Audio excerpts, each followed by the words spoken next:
Season Pass, sponsored by City National Bank, starts now. Welcome into Season Pass. I'm your host, Brian Cunningham. The Concho Valley, well, it's in the middle of district basketball for all the high school teams as the schedule just continues to wind down. We also will be joined again this week by our very own Griff McClellan as he recaps this past week for ASU basketball. And again, we take a look at around the country at other sporting news.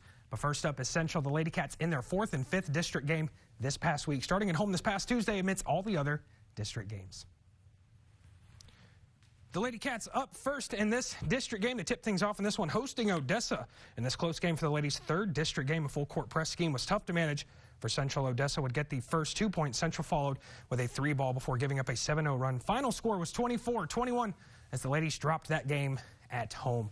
Over to the boys now, concluding the ladies' game. The Bobcats entering their first home district game this past Tuesday in the first quarter, winding down. This was a great game to attend. Squeaky to Talmadge as he almost brought the house down here, but he would be called for the foul on this play. Squeaky with the shot coming up, misses, rebounded by Odessa, but the Cats get the steal, and they put the 2 back up from Taylor on this possession. Jax Olsen with the possession this time, sends this one over to Squeaky. 13 with 3 on this possession for Central as the game starts to wind down. Closing seconds of the first half, Odessa with the shot attempt, no good, and the Bobcats would take a 28-23 halftime lead. Final score would be 69-35. The Bobcats take their first district game, improving to 1-1 so far in district.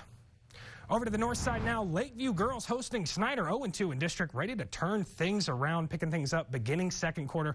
Down 10, Leah Resendez gets the pass and lays up the 2 points to make it an 8-point game. Snyder's size, they proved a little tough for Lakeview. Tigers' Jessica Crawford gets her rebound, puts this one back up for the 2 points. And after a Snyder inbound baseline, Jessica Crawford once again inside with another 2 points in the paint. First half winding down, Snyder inbounds and stolen by Lakeview. Lori O'Donnell attempts the shot just before the buzzer and slightly off. Halftime score 29-9. Final score 54-29. The Maidens now 0-3 in district play. The Chiefs up now looking to avenge the ladies in this game, entering 1-0 in district play so far. Picking things up in the beginning of the second half. The Tigers kicked off the scoring in the second half with these 2 hard-fought points here in the paint, followed by a 3-pointer right here from Nick Leva. 1-2-3. Chiefs leading in this one. A few possessions later, Alviza with the finish on this play, all setting up the play of the game. Number 24, Jaden Salas, brings the house down right underneath the hoop. It was a great view for this one for the Nasty Slam to extend the Chiefs' lead here, and the Chiefs would win this one 49-33 on Tuesday. Braylon White notches 1,000 career points for Lakeview as they move to 2-0 in district play.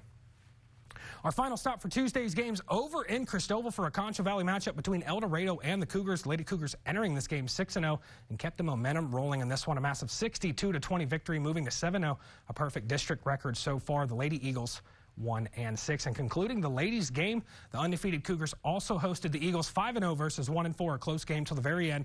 And this one would conclude the final score 59-51. The Eagles moving to 1-4, and the Cougars staying undefeated after this game. Coming up next on Season Pass, we continue our Concho Valley basketball coverage, moving from Tuesday's games to District Friday.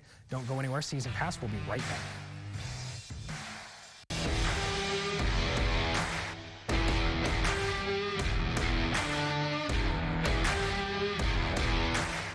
Tuesday to Friday night hoops district play. It's in full swing in the Concho Valley. Every game getting more and more important as the season winds down. The Lady Cats from Central up first. Lady Cats pulled out a 48-46 win. Reagan Howell had 13 points. The Central ladies are now 2-3 in district. Lady Cats will host Midland Legacy on Tuesday. The Central boys basketball team was shooting for a second straight district win Friday night at Permian. First quarter action, Christian English 13 for 3 for the captain of the Cats. And a few possessions later, the Cats' Ian McNeil floats this one in with a nice drive here as Central still trailed at this point in the game. Trey Allen coming up is going to pick his pocket, lays this one in for 2 with the and 1 after the hard foul on the shot here. Central still down in this game, and a few more possessions later, McNeil with the corner 3. Cats not going away but dropping this one. Final score 76-48, a tough loss on the road for Central. Both the boys and girls back at home Tuesday versus Midland Legacy. Over to the north side now, Lakeside ladies up first, entering their 4th district game, and unfortunately handed a tough lopsided loss on the road, 88-13, and now 0-4 in their district games. Following the ladies, the Chiefs entered their third district game of the season. So far, 2-0 so far, and would unfortunately follow the previous game's result. The Chiefs would move to 2-1 after district play after the tough 110-46 loss. Both the boys and girls are back in action at home Tuesday the 21st. And over to Wall now, a Concho Valley matchup in this Friday night hoops game. The Lady Hawks win this one 48-8 and move to 6-2 in district play after the win. The Lady Eagles now 0-8 after the latest loss. Both teams back in action the 21st. And the Hawks followed the ladies, of course, facing off against the Eagles, a back and forth game, but the Hawks would win this one. A great game if you were attending, 67-58, and both teams 3-2 now in district play, and again both back in action the 21st on Tuesday.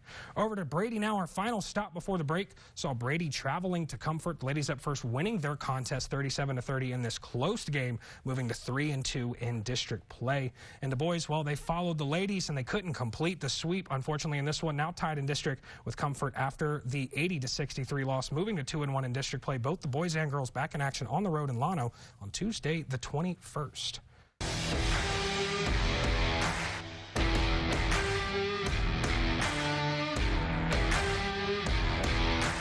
Continuing our Friday night district basketball, Cristobal has the hot hand right now. Currently, both the boys and girls rolling right now through their first half dozen district games.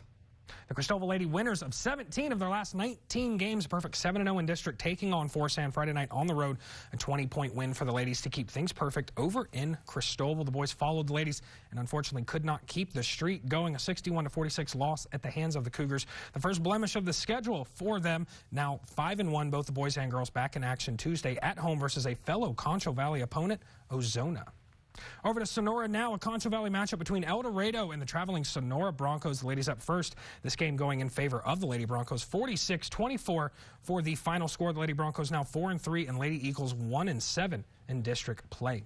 And the boys up now concluding that game. Sonora 1-4, the Eagles 1-5. A close game overall to conclude Friday night over in El Dorado. The Broncos took this one 53-41, improving to 2-4 in district. Now 1-5 in district for the Eagles. Sonora back in action Tuesday versus Forsan, with El Dorado hosting Forsan as well next Friday the 24th.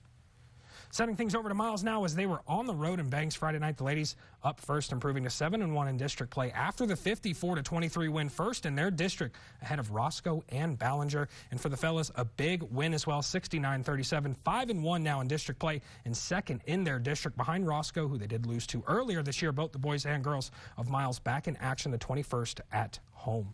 Another Concho Valley matchup, very best on the road in Blackwell as the Falcons face off against the Hornets. A tough loss for the very best ladies as the Lady Hornets took this one by over 40. The Lady Falcons now 0-4, the Lady Hornets 4-3 in their district. The boys up now, the Falcons giving the Hornets the completely opposite result. Very best winning by over 50 to close out the night. The Falcons moving to 4-2 in district play. The Hornets 0-6. The Falcons back in action Tuesday at Garden City, while the Hornets at home hosting Water Valley. And our last stop for Concho Valley Hoops in for Friday games. The girls tipped things off in this Concho Valley matchup between Bront and Robert Lee. Bront defending their home court with the first game against Robert Lee. Final score 35-28. Bront ladies 1-6. Robert Lee 1-3 in district play. And over to the boys now. The ladies following the ladies game. Robert Lee handles this game easily, moving to 6-0 in district play. So far a perfect 6-0. Bront moving to 1-5 in district play themselves. Final score in this one 50-19. Coming up next on Season Pass, we're joined this week by our very own Griff McClellan again as he recaps the week that was Angelo State Athletics. Don't go anywhere. We'll be right back.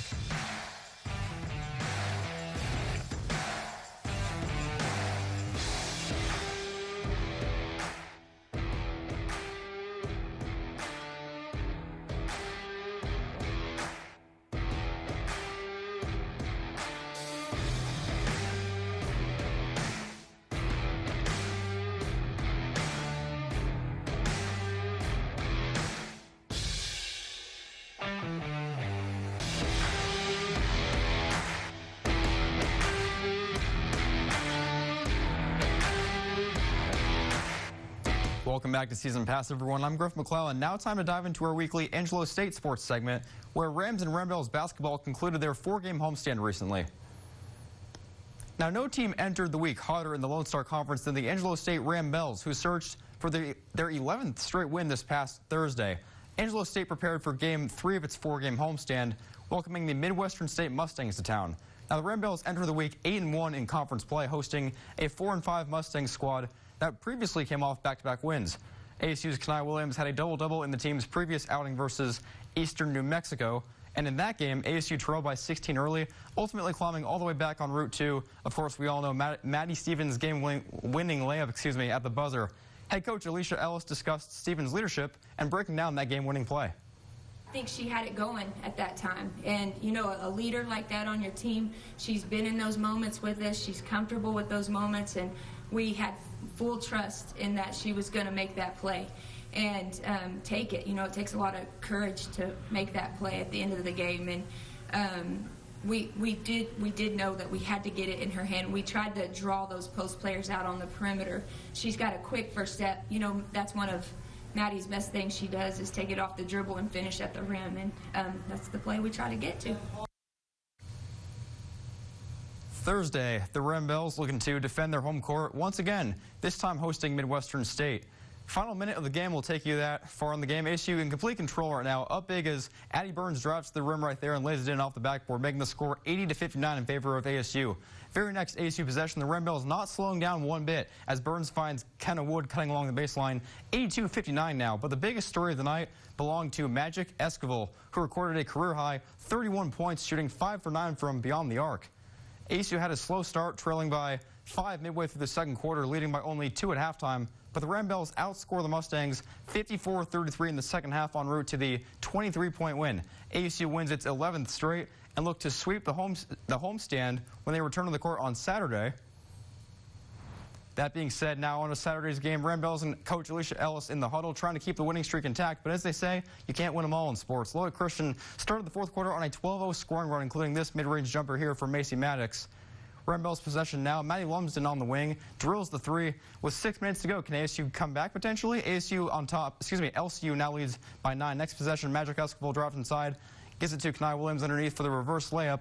But it was a pretty tough ending for ASU though, as the Rebels went ice cold, going the final 6 minutes of regulation without making a single field goal. The 18th ranked Lady Shaps get it done, winning by a final of 80-63. The Rebels winning streak is snapped at 11 games.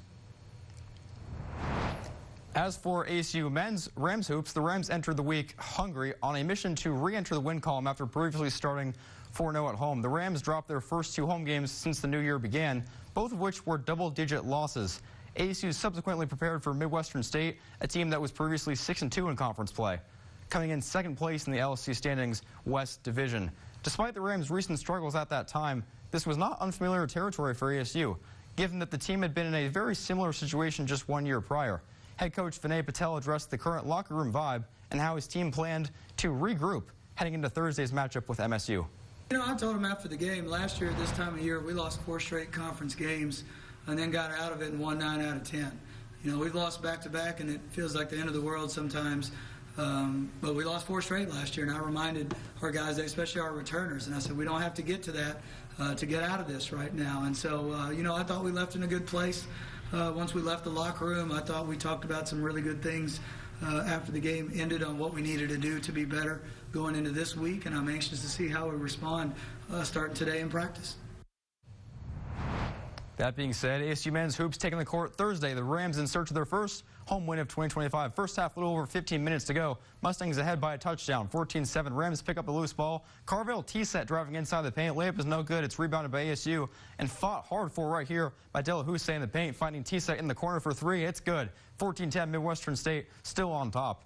13.5 to go. T-set tries again from deep. In and out that time. Can't get it to fall. Mustangs get the board. Midwestern State going the other way. But watch this. It's completely just taken away, ripped away by the Rams. That DJ Freeman. Now Jalen Gilmore brings it ahead, finds Smith from mid-range. That shot is up, and that shot is down. 14-13 the score now. ASU cuts the deficit within 1. Rams hold on for the narrow win by a final of 72-68. Losing streak over. ASU gets back in the win column. T-set and Smith lead the way with 20 points each. Now, of course, jumping ahead to Saturday's game, the Rams taking the court looking for their second straight win to close the homestand. First half, 2.5 minutes in, ASU looking for its first points of the day. Caden Evans driving to the paint, kicks it out to SGC for 3. It's good. 3-2 Rams on the board. Next ASU possession just approximately 10 seconds later. Evans to Kendrick Delahousse, back to Evans for 3. That's good. He buries it 6-2. Rams jumping ahead in a flash. Midway through the half, SGC driving stops, finds Shamar Smith inside with a strong finish with ease. Rams ahead 14-11. Rams get it back in transition. Sterling Gaston Chapman lobs to Smith along the baseline. Pulls up, got it. Rams ahead by 5, 16-11. Angelo State led 34-24 at halftime and did not look back, securing back-to-back wins. Final score 65-55 ASU. The Rams now head to San Antonio for their matchup on Thursday at St. Mary's. And by the way, congratulations to Caden Evans, who reached 1,000 career points on Saturday, scoring 11 on the day. After all that, the recap of the week. Looking ahead now, Angelo State Hoops now begins a 2-game road trip starting Thursday, January 23rd in San Antonio to face the St. Mary's Rattlers. The Ramblers are up first, looking to re-enter the win column while the Rattlers seek their 3rd straight win.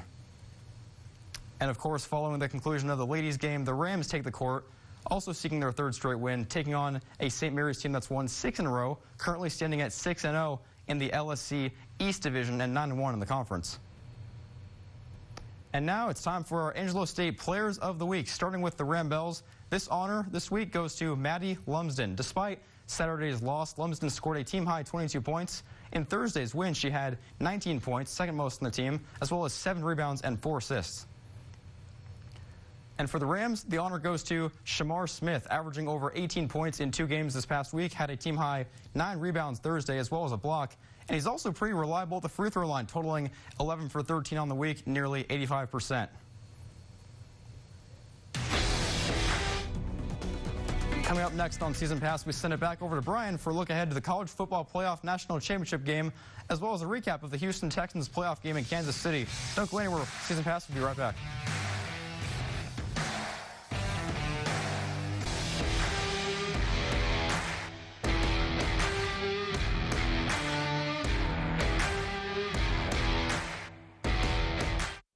Well, the newly expanded 12-team college playoff format has come and gone, and the conference winners, well, eliminated, the bye week holders sent home, and it's just down to these last 2 teams. The Notre Dame Fighting Irish taking on the Ohio State University. Let me get that right. In this highly anticipated national championship in the 12-team format's inaugural season, the Fighting Irish beat the Indians, they beat Georgia, and they beat Penn State en route to this game. OSU having beaten Tennessee, Oregon, and the SEC favorite Texas. A tough road game for both these teams. All comes down to Monday night. And over to the NFL now, the Texans traveled to Arrowhead yesterday for this AFC divisional round matchup. The Chiefs aiming for their 3-peat. The Texans back-to-back playoff berths under quarterback C.J. Stroud's leadership so far in his career. Texans, well, they get the field goal on the opening drive, and then it's going to be big Pat Mahomes to Travis Kelce down the lane for 49 yards. They would cap this drive off with a Kareem Hunt 1-yard rushing touchdown, 13-3. At this point, we're going to pick things up in the second half, 3rd quarter. Joe Mixon, like he did all season, rushes to the right, 13-yard touchdown with the missed PAT, unfortunately, to follow this one. 13-12, Texans pull within 1. But playoff Patty Mahomes, Magic Mahomes, whatever you want to call him, well, while falling, he's going to throw this one to Travis McKelsey down the middle for an 11-yard touchdown gain. 20-12 at this point. Andy Reid on the sideline celebrating that 300th win, the 4th coach to reach that mark. Chiefs would walk away with the win 23-14, facing the Bills next weekend. And every few weeks or months, we're reminded how precious life is, coming from somebody who has lost a parent themselves. Things can change overnight, and grief, although painful, it can be used for good. Here's that story. With every step, Mariana and Cecilia can feel the spirit of their mother, Lilia Vasquez, propelling them forward. When I run, I feel like I'm more connected to her. I think what better time than now to use this to help carry me forward through the hardest time of my life. Vasquez was struck and killed in a hit and run on December 13th, just over a month before she was supposed to participate as a local elite runner in the Houston Marathon. The person responsible still not caught. She should be here, and I know it's going to be emotional, but I'm also going to be very proud of the way she touched the community. Vasquez was a beloved pillar in Houston's running community, and that same community will be remembering her with a special bib. People who are cheering that are going to wear them, people who are running that are going to wear them. It's just a very simple way to carry on her legacy. While Mariana and Cecilia continue to pursue justice, they will be there Sunday, honoring their mother, embracing the sport she loved. When I go and run it, it's going to be paying homage to her and almost running it for her. I know it's going to be equally heartbreaking, but also very inspiring. I'll probably cry. Mommy's going to be proud.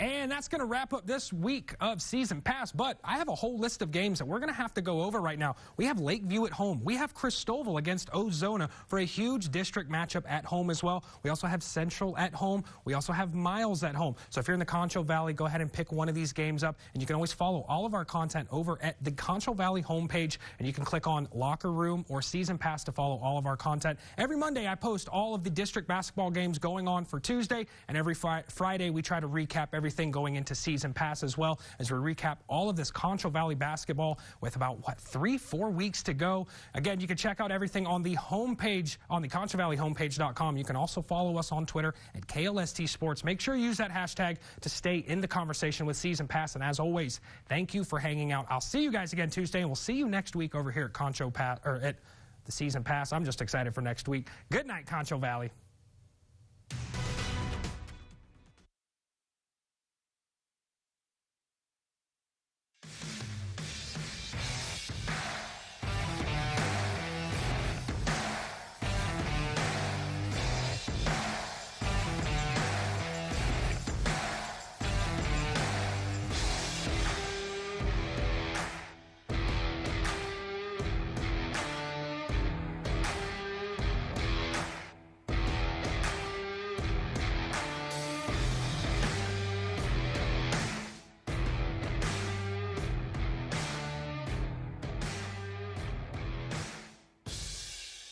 Thank you for watching Season Pass, sponsored by City National Bank.